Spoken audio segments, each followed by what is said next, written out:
welcome back to Beyond the Numbers, where we put the human side of financial planning first.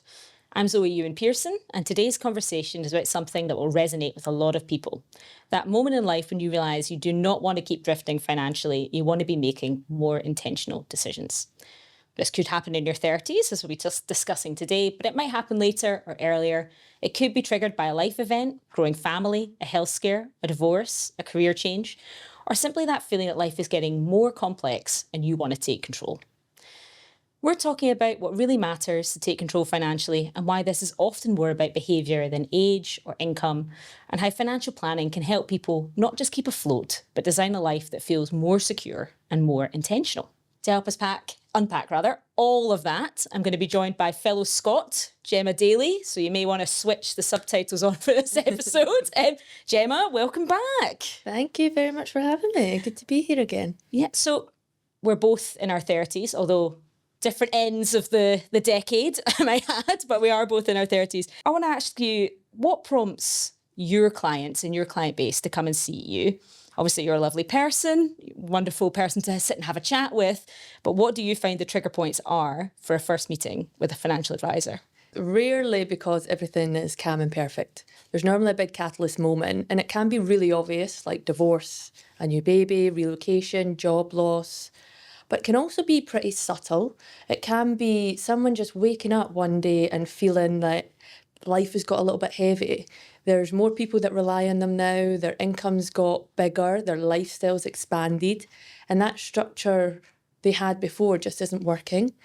And also, sometimes it is success, like someone gets a promotion or an influx of money and that they just start feeling that, actually, I need to start getting intentional, and that might draw them in. So it's rarely one thing that they come in for. There's an array of reasons why someone might come in. We obviously called this episode Financial Planning in Your 30s. Now, the reality is, I imagine you have clients of all different ages. Tell me a little bit about what kind of age groups you see. Can you ever be too young, too old? What's the commonality? Yeah, the commonality is actually that someone has a shift in their life. There becomes a point or a chapter or a season where the stakes get a little bit higher. Now, that could be in your 30s, which typically is maybe when people have children or start buying property. It could be in your 20s, it could be in your late 40s. It's different for everyone. But I think it's really important. It's a time where people want to get a little bit serious because whatever is going on in their life, they perhaps don't want to lose. It gets a little bit more precious. So that's when they come forward and things change and they want to speak to us. Yeah, I think that makes sense. I mean, like I think about my own life. You probably think about your own life and where you were in your 20s, probably living with flatmates, less senior job. It really does change. Like, even I've been here 10 years. I don't know how long you've been. How long have you been in Hong Kong? Now. 8 now, yeah. And if you were to look back 8 years ago, even your own life and your own trajectory has changed so much, right? Yep. Yeah. So it's normally things that happen. What maybe worked for you when you first came here doesn't work anymore. And you decide that actually it's time to get a little bit more serious. A lot of expats, particularly in Hong Kong, Singapore, Dubai, come out with the intention of staying for a couple of years, end up loving it and staying longer. So there's always that shift. Or someone meets a partner who's from a different country and they decide to try to navigate different countries and tax jurisdictions. So there's that shift that happens and life gets a little bit more serious, and that's when they come forward. So true. I mean, if your partner was Australian and you're British, for example, then this is the perfect midpoint, or anywhere in the world, right? It can really change life. I was just wondering about sort of, I guess, like we talked about intentionality quite a few times already in the episode. When you are speaking to somebody, we're talking about the trigger points, but emotionally what's going on for them? Is it fear? Or are people jumping into it and excited to take control, or is it a bit of a mix? Yeah, there's definitely a big mix of emotions. I think the biggest ones I see is fear, embarrassment and shame. And that's sometimes really obvious, that someone just is embarrassed by their financial situation, they're not where they think they should be, or they're holding themselves against this barometer or their friends or what they see on social media, and they don't feel like that they're there, so they're a bit embarrassed. Other people, it might be a bit of shame that they should have done this before. They know they should have done it. I've certainly had different clients come to me with different scenarios, and some of them, an example is a extremely senior, successful executive. A couple of years ago, actually a few years ago now, I've been here longer than I think, she came to me, and on paper she was climbing the career ladder, no children, looked like she had everything sorted, but she felt she'd never came to speak to a financial advisor because she was embarrassed because of her job title that she should already know this. So when she finally came in and we mapped everything out, we actually realised that she had enough to stop climbing that career ladder that was taking a real toll on herself and her health. She was able to take a step back. I mean, we restructured a few things and she was able to take a year out travel. Oh, wow.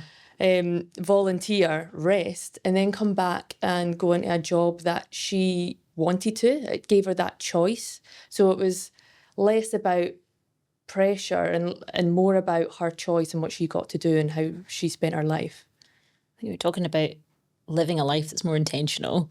That's probably a perfect example, right? Yeah. Suddenly you're in a job you actually chose and a lifestyle you chose, and it's something that makes you feel good and positive rather than that stress and overwhelm. But she held herself back for years and avoided speaking to anyone because she felt ashamed that she'd never done it sooner. And there's these same conversations come up continuously. And you could be in your 50s and that conversation come up, or you could be in your 20s. Everyone feels they should have done something sooner, but the best thing you can do is just come forward, just stop avoiding it, and let's start accepting it and seeing where you're at right now. So interesting. We did some research, St James's Place did some research a few years ago, and they found basically there are quite a few barriers. People think they either earn not enough or too much to come and speak to an advisor. They either think they're too young or too old, or they either think they don't know where to start or they know too much. So it's really interesting because it basically shows that there is a barrier or a mental block to some of this, and to look at your finances and get yourself in control and take control. So all those different things we talked about, divorce or career change or any of these different life events, you have more choices if you know where your money is. Yep. You know, it's as simple as that. Cool. I wanted to chat you a little bit about when someone comes to see you, at that point, how much do you help them shift from what should I be doing with my money to what do I actually want from my life? Yeah, it's really interesting. A lot of people come to me and they're like, what should I be doing with my money? But what I try and break down and uncover in the first couple of meetings is actually what they want their money to do for them. And essentially, everyone wants a rich life, but a rich life means something different from me and it means something different to you. And a rich life to someone maybe just spending more time with family dinners at home and less overtime. A rich life to someone else might be able to travel more and more to see their family or bring their family over to Hong Kong, for instance, to visit them more. So in that first meeting, it's really about breaking down what people want out of life and aligning what they want to what their real life is. Like, often people don't analyse how good a life they've got, or is it what they want? We go on autopilot, we work so hard, people have got goals, ambitions, travel a lot. They rarely take the moment to step back and sit down and really analyse that. And I've realised that doing this job, it's just giving people that breathing space, and a few subtle questions help them uncover, actually, is what I'm doing right now aligned with what I really want? And if it's not, what can we change about that? And once we get that nailed at the beginning, it makes financial planning so much easier. If you're starting to align and you understand what you really want in life, it makes saying no to certain things a lot easier. Say the big brunches or stuff that don't align with you because you actually really want something else.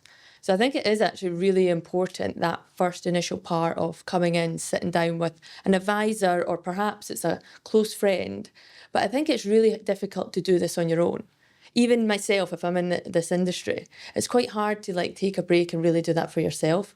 Often it helps having someone, a trusted person with you, guiding you through that. I think it's like anything, isn't it? Like project. It's like if you start a project, any kind of project, whether that's financial planning your life or whether that's something else, you actually do need to start with the objective in mind, right? Yep. Yeah. start saving, start investing. But if you don't know what it's for, I guess you lack the motivation, you lack the knowing what you need, what risk you should take. It's quite key. Yeah. And some people don't always know where they want to go to. Yeah, Like some true. people have a clear path and they're like, if I could choose tomorrow, I would stop working, for instance. We're like, okay, we know what we need to work towards. There's other people that don't know. But then I go to the question, well, what do you not want? They don't want to lower their lifestyle. They don't want to stop having freedom to travel when they want. They don't want to start having to rely on someone else if things all go pear-shaped. So instantly, we can start from that. You want to keep the life you've got. Well, that's a starting point. Let's ensure that you always have that. And that almost is the start of that shift from just mindlessly going through life to being a bit more intentional and designing your own life. Where I think financial planning really adds value is actually when the plan doesn't go as you expected. So it's brilliant to sit down and talk about what your objectives are. But, we know the reality is, even in your 30s, things you could never imagine can and do happen to people. Can you give me a little bit of a real life example of perhaps where you've helped a client where something has happened that they haven't expected?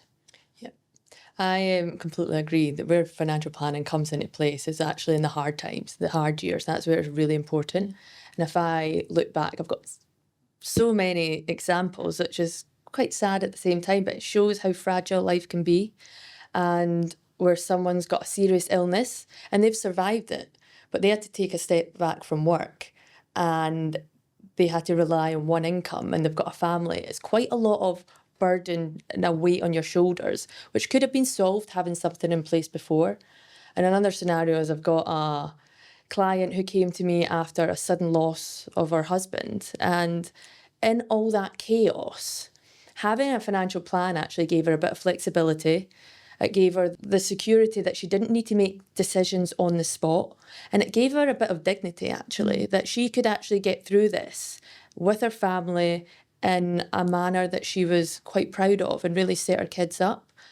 But it's pretty hard to do that once you're in it because, like we talk about emotions, and it's an emotional time.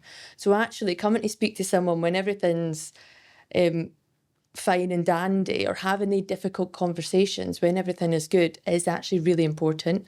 And if I look back, I even had it with my sister and her husband last Christmas when I was home. My niece was born. We were building the Christmas presents the night before Christmas. And I opened up the conversation to have the difficult questions. I was like, what would happen if one of you got ill or passed away? How would that affect your life? And we were able to have the conversations when everyone was healthy and happy, which made it a lot better than, say, 5 years down the line when something does happen or did happen. Like, it's a lot easier to have it when you're healthy. So I think it's really important to actually be a bit cautious of life is fragile and we don't know what's around the corner. So seeking help and getting advice to make sure that you've not overlooked any blind spots, because we all do. And it's hard when you're in your own path to look in the rear view mirror and see what's behind you. I mean, it's not even just that having those conversations when everyone's healthy and happy is really important, but at a really base level, the premiums are less when you're younger and you're healthy. Yeah. Actually, so it's the time to get it sorted, that kind of Yeah, product. definitely. Yeah. I know we always say the best time to start is now. What is the cost of delay? So if I am in my 20s, I wait to my 30s, my 40s, what is the risk by waiting? Yep, the risk by waiting is it just gets a little bit harder. So if you start earlier, you don't actually need to do as much to get to where you want to be. That's the power of compounding. Whether it's investing or just your financial habits, they compound up the earlier you start with them, rather than leaving it till later down the line. And you can, and I've seen people come to me a lot later down the line, but that journey to get to where they want to be, to that life they really want, it's a lot steeper, it's a lot harder. They need to make a lot more sacrifices later down the line than they do earlier on. So I think it's really important people hold off until things feel a bit calmer or life settles down a little bit, and then they're like, I'll go and sort out my finances then. But honestly, the best thing you can do is start now. It's the morning trail versus Old Peak Road, right? Yeah. That's the challenge. It really is. Yeah. The other thing that I'm interested in is how attitudes to risk change from 20s to 30s? If I think about some of the things that, I'm actually closer to my 40s now, but some of the things I used to do in my 20s, my risk appetite has very much changed. When it comes to investing, we hear a lot of people talk about apps, platforms, what other people are doing. I guess, how confident are the people you're seeing? Does age come into it? Does experience come into it? Tell me a little bit about that. Yeah, when we talk about risk, I almost split it into your financial capacity for risk and your emotional capacity for risk. And what I mean by that is your financial capacity is on paper that you can take a bit more risk because you've got so many years ahead of you before you need this money, or you're okay with the fluctuations, you might have a good cash buffer, all the protections in place. You can take a bit more risk. But the other side of that is the financial capacity of you being able to take a bit of risk. If you're going to invest your money and you have a panic when it drops 10% next year and want to draw everything out, then actually you're not in the right risk appetite. So as a financial advisor, I look at everything as a whole and try to understand, yes, the paper side of it, the actual numbers, but then also understand that person. And we start to understand that as we have this relationship. And if I look back, and even taking it a step further, I recently, last week, had a new prospect come in and sit with me. Well, she's now a client. And she was a referral from a friend. So she came in, she'd been told how good I'd got her friend investing money, and she was so happy about it. So she came in all guns blazing, ready to invest. And she's really successful, confident, but she'd never done it before. So when we broke down everything and broke down the numbers, she was like, I want to invest X amount every month. And I was like, okay, so you're comfortable investing X amount? She was like, yeah. Okay, let's cut it in half. Let's start with that. And she was taken aback. She was like, no, but I can do this. And I was like, yeah, but I want you and me to be on this path long term. I'm not here to advise you and 2 years down the line, something happens and you're uncomfortable and you've left yourself short. It's all about getting the foundations in place. So we start a bit small, you get comfortable, you learn more about it. I know in 6 months' time, you'll be very confident to invest a little bit more and a little bit more. And we really build that up. So when it comes to risk, I actually think it can go down, like take it back and just make sure people have the basics and the solid financial habits in place before we actually get further up and look at the risk appetite. It's the classic, isn't it? It's the hierarchy of financial needs, right? So you've got your emergency fund, your savings, your investments, you're looking at that full picture, I guess, to make sure you actually, like you say, capacity for loss. And understanding a client's lifestyle as well. And for someone to go from not doing anything to then doing a huge chunk is a big jump as well. Even if on paper it says, right, we all know what happens in life. You get a holiday or things happen and like money comes out. And it's all about just really understanding that person's lifestyle and making sure they still live a good life as well right now and have a good lifestyle as well as save for the future and their future plans. So it's all about balance. Yeah, it makes sense. Right, so we talked about the different needs in terms of savings, emergency funds, investments. Once you've got that bigger, clearer picture, what are the habits or the structures that really make a difference? Yep. Once we get that big picture, the actual habits are pretty basic. It's understanding your income and expenditure. It's getting the cash buffers in place. It's making sure you've got protection in place, automating your savings, investments and things like that. It sounds pretty basic, but it's so important for everyone at every end of the scale. And if I look back to even my upbringing, I'm from a working class background. I see my mum and dad work relentlessly. Dad was a bricklayer, my mum worked multiple jobs. But hard work didn't create financial stability because they didn't have the financial habits in place. And then I moved to Hong Kong and I seen wealth everywhere. I seen people earn more in a year than my parents earned in a decade. And yet some were still so financially fragile. And that was because they didn't have the financial habits in place, the basics. So they would earn more, but they didn't do anything with that money or the right things with that money. So more money doesn't equate to being financially stable. So I think it's really important for everyone we get the basics in place. And actually, do you know what? We're talking about financial planning in your 30s. The earlier you can get those habits, the better, because your lifestyle costs, in all likelihood, are only going to increase, right? Yep. Your salary might go up as well, but if you don't get those habits in place, it's going to get harder and harder and harder. Yeah, and we see that across the board, across Asia. It's like that lifestyle creep, where people earn more money, but they end up spending more. They go bigger holidays, they get bigger apartments. Life gets a little bit more full. And actually what they save in the bank or what they've got to go home with, like later down the line if they leave Hong Kong, is not actually as much as they thought it should be. And they feel a bit let down by themselves from that. So it's the key of all of this, no matter if you're at the start of your career or at the end of your career where you're trying to pass down a significant amount of money to their children, it's actually getting the financial habits in place. And once you do that, you'll see financial stability through and through.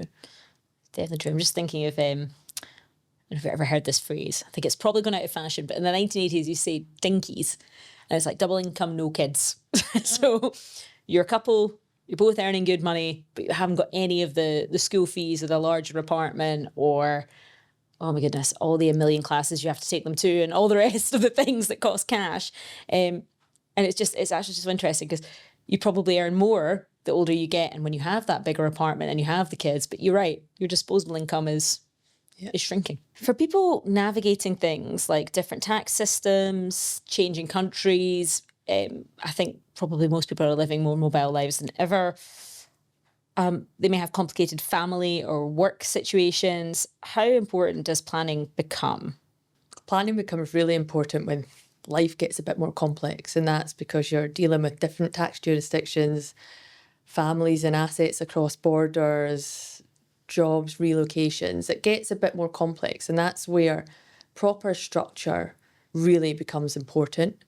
We see it time and time again in Hong Kong with working with people across different jurisdictions, different countries. They might come here for 5 years and move on. Things get a little bit more complex, and having that proper structure in place can help people tenfold. That means they don't get stuck with a tax bill later down the line in a different country, which that essentially saves them years down the line. I've sat with clients and worked out if they'd done something now in a certain structure, or if they didn't and they continued doing what they're doing, they could save them 5 years of retirement. They could retire 5 years earlier or have a bigger, better retirement.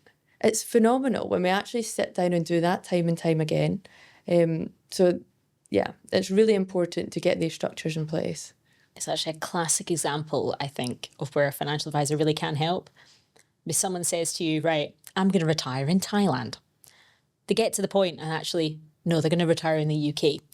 And those are two very financially different outcomes, right? Yeah.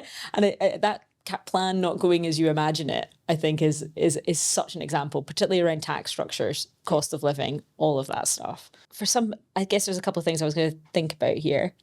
For somebody who's listening who maybe feels, right, I actually haven't thought about any of this. I haven't started. Maybe I'm a bit embarrassed. I've done nothing so far. What advice would you give them? If you're a little bit embarrassed and you're needing to start, that embarrassment, you're only human. So everyone feels it. And I've worked with people at the very beginning of their careers and at the very end of their careers. And guess what? The emotions are pretty similar both ways. They feel embarrassed because they've not started early enough. They feel like they should know this. They're scared that they're going to do something wrong. So everyone feels that way. The key is just taking a first step. And for you, if you avoid your finances altogether, perhaps it's just sitting down and opening up all your bills and what you've got and getting them all together and getting that awareness. For other people, it might be sitting down with a partner and actually having that honest conversation of what they want their life to look like in 5, 10, 15 years. Just choosing that one step can make a huge difference. And that starts that snowball rolling that you can go into the more complex things later down the line. If someone listening is at the stage of life where they want more clarity, more control, what advice would you give them in terms of a first step? Whether you're in your 20s, 30s, 40s, 50s or beyond, the best advice is just to start. I'm a financial advisor that works with people at different aspects of their life. And the truth is, building wealth isn't about impressing people. It's actually about having the choice to choose your next step. And that's what changes everything. Awesome. Thank you, Jemma. I think what's so valuable about this conversation is it reminds us financial planning is not just about numbers on a spreadsheet or hitting a certain age or a certain income bracket. It's about understanding what you want from your life, recognising when things need more structure, and giving yourself the chance to make decisions with more clarity and more confidence. For anyone who's listening who feels behind or overwhelmed, hopefully this episode has shown you the most important thing is not when you started, it's deciding to start. Thank you so much for joining us, and we'll see you again next time.